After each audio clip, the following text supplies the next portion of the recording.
Hello, I'm Ashley. Welcome back to my channel. Today we're going to talk about how to spot a good therapist. I know there are many other ideas on this, and so I'm going to let you know where I'm coming from in spotting a good therapist.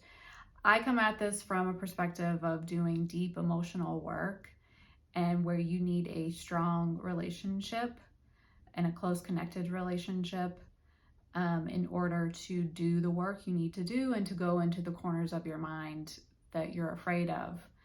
You need someone you really trust can handle it and tolerate it. And so these are the pieces I think that come together to help you do that. So if you're looking for a different kind of therapy than that, you may not need to think about these as much, but I still think they're useful no matter what, no matter the kind of therapy. And they're good things for you to think about in your own therapies. So the first thing is, do they have a frame? You need to have a frame in therapy, and the frame is frame consists of things like the time, the fee, the cancellation policy, what to do in the case of an emergency. I have a hair. Excuse me. And what will happen for vacations, or what, just all the things that you can expect that might come up. So let's take a look at each of those pieces though. So if you think about time, why time is important. So a lot of times, a lot of therapists will give you a day and a time that you meet consistently every week. Depending on the situation, that may vary, but for the most part, you're probably gonna end up with the same time every week if you're going every week. The reason the time is important, this is important because it feeds a sense of reliability and safety. You know that time is there for you. You know that person is going to be there for you at that time. So it's really important. And in that way, because of that, that's why it's important that you actually start on time and end on time. So you want a therapist that is going to start on time and is going to end on time, because some people may want more time at the end, but actually a lot of us want to know that it's going to end at that 45-minute or 50-minute mark. I don't want to be in here longer. This is hard work. I need to know that we're going to end on that time, and I know I'm going to be done. And it decreases my anxiety to know that. It also decreases my anxiety to know my analyst is going to be there right on time, and I can usually count on her to be there on time. And I think my patients depend on me to be there on time each time. And again, this breeds a sense of safety, reliability, because if you're going to go into some dark places and crazy places, you need these pieces to know, like, you're safe within these boundaries. Of course, there will be times where you're late or where your therapist is late. But that should not be the norm. And if you're late a lot, the way I work is we would talk about that. If it's a pattern, we're going to talk about why you're late. And this is great, actually, because it really helps us learn about you and what's going on, because there can be lots of meanings underneath being late to our sessions. So some people don't realize that it's their time, and it's their time they're losing out on. And so what does that mean? Or sometimes people are angry and you don't want to show up on time, or you want to try and piss me off, or sometimes you just don't want to be there. And these are all great things to be talking about. So being late is okay. It just offers you an opportunity to think about what else might be going on. And you might say, well, maybe I just have a lot going on and I'm really busy. Well, yeah, that can be true. But what's going on that you're so busy that you can't make this time for yourself or get there on time for yourself? Because it's your money you're losing. It's your time you're losing. So what's getting in the way, So this is why a frame is helpful, because it can give you this jumping off point for understanding yourself more deeply. And as I mentioned, of course, your therapist could also be late. I'm definitely late sometimes. And I will either add the time back on the end of that to make it fair. And if I can't, then we talk about it, and I have to know how it's affecting or what it means to the person I'm sitting with.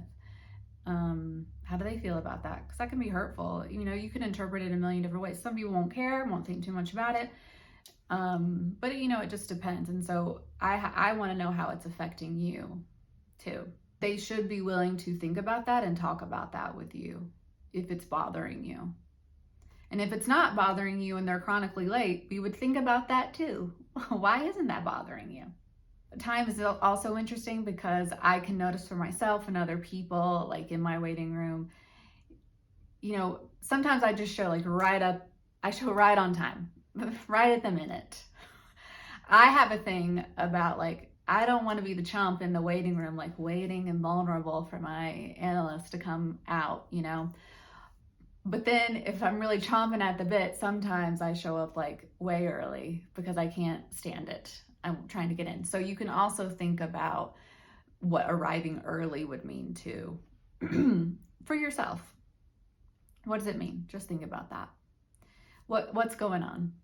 If you're normally someone who gets there right on time and you're early, or you're normally someone who gets there on time but you arrive late, what's going on? Let's think about it. The fee and any fee changes should be discussed up front. You should know what you're going to be paying. You should know in advance if there's going to be a fee increase.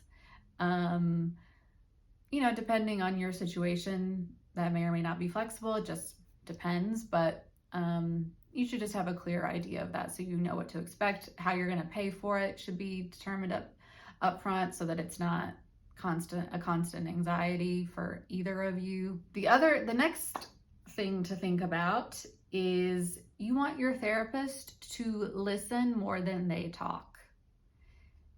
This is surprisingly, if your therapist is talking more than you are, or is teaching a lot, or sharing their own experience at worst, which I just can't recommend that. If they're doing that and talking maybe the same amount as you or more, that is a bad sign. How could they possibly get to know you more if they are talking that much? How can they possibly get to understand how your mind works if they are talking that much? Think about that. And do you really feel, it might feel less anxiety provoking to have your therapist talk more, or to teach, or to give advice, or just whatever. It might feel good in the short term, less anxiety provoking, but in the long term, it's not helping you. It's not helping you lay everything out there and look at it. It's not giving you the space to do that. We're talking about space here. You want to feel like your therapist is giving you a lot of space for you.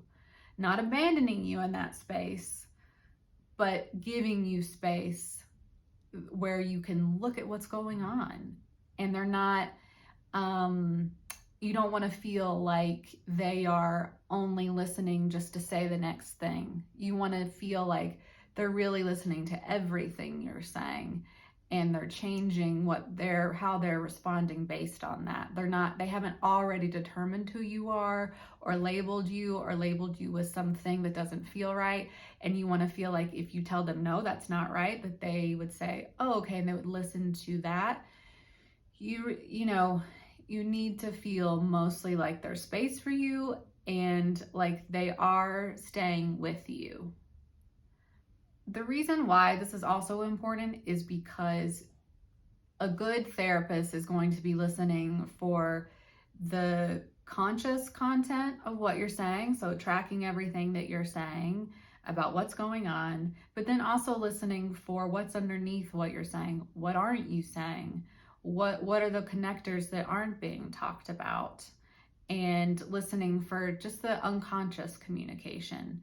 So that's why the space is necessary, so the therapist can also think about what you're telling them and go deeper with you and give you a deeper understanding of what's happening, which can feel scary that they're not like totally engaged with you like a normal conversation, but ultimately it will feel better because you will feel much more deeply understood and safer because of that.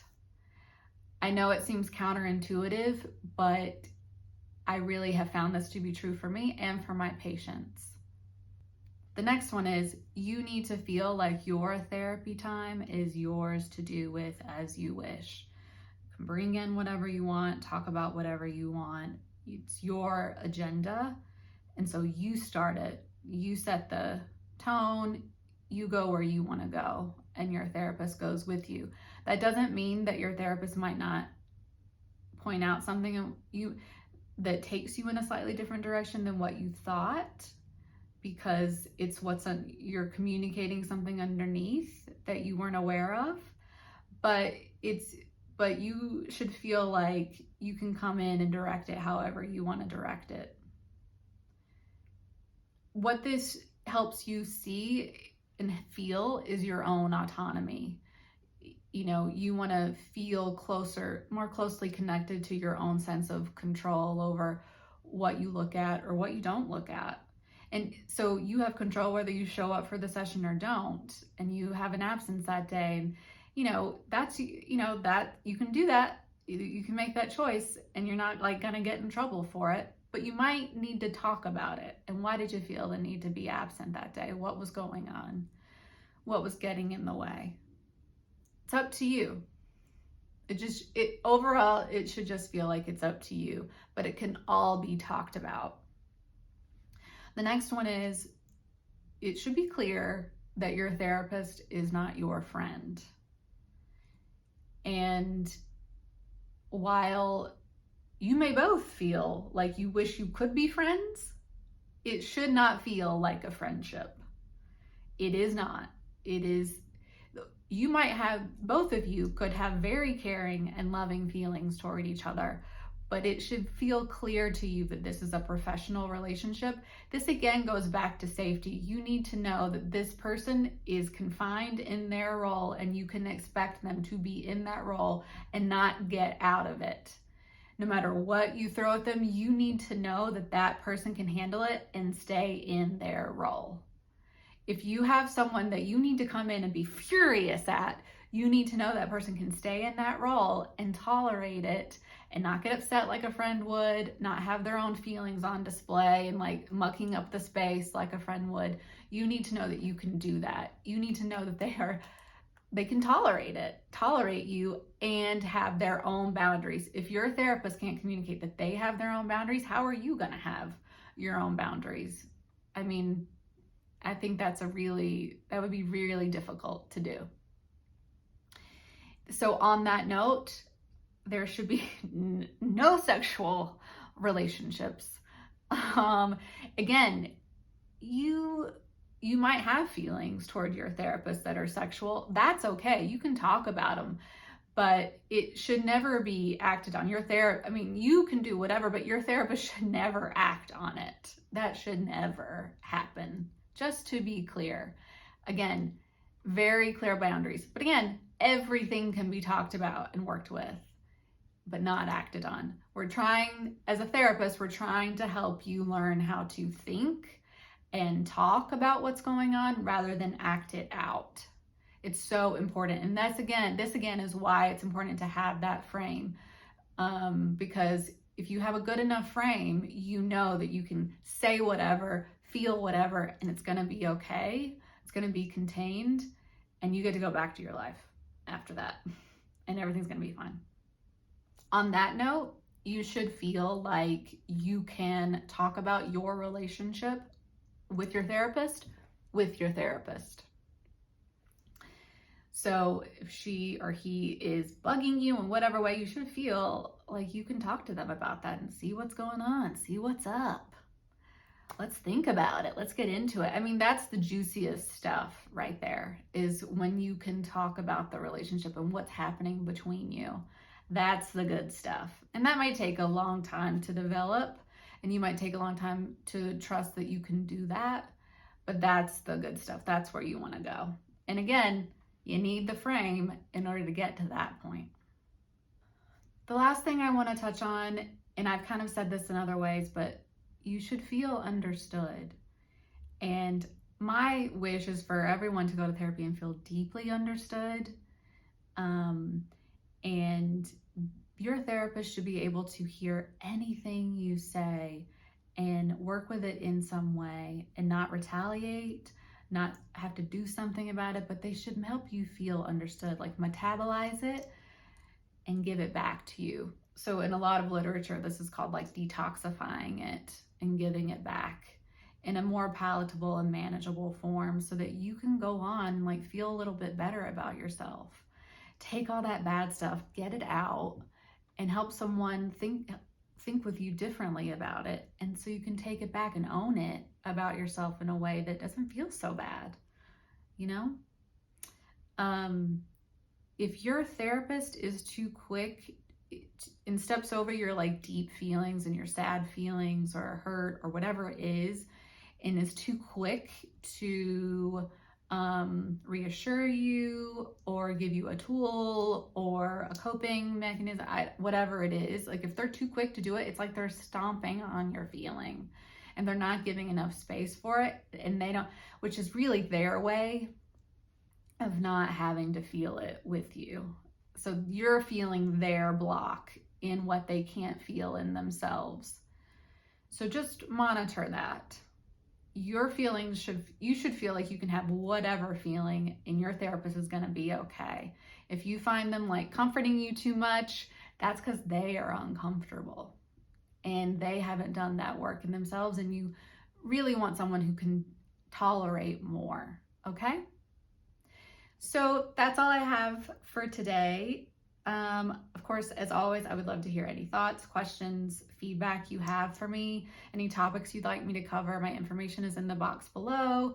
But I hope you'll come back and visit me again. And thank you for watching.